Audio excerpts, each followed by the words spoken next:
অভিযোগের ভিত্তিতে আমাদের এডিনগর নাম্বার 11-এ একটা খবর আসে যে বিশ্বজিৎ বণিক বিশ্ব এবং তার লোক আরেকজন সঙ্গী এখানে ড্রাগস বিক্রি করছেন এবং সে দীর্ঘদিন ধরেই তার দোকানে এবং বাড়িতে ড্রাগসের ব্যবসা করছে স্থানীয় চৌকিদার।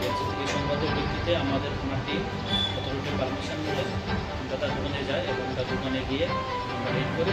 এই স্কোপ এবং ব্রাউন সুগারগুলো আমরা উদ্ধার করি।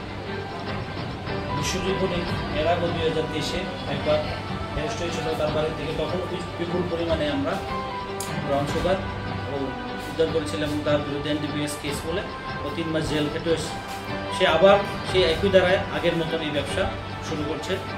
দীর্ঘদিন ধরে এলাকাতে আমাদের কাছে খবর এসেছিল। তো আজকে আমরা তাদের দোকানে গিয়ে পাই এবং এই মালগুলা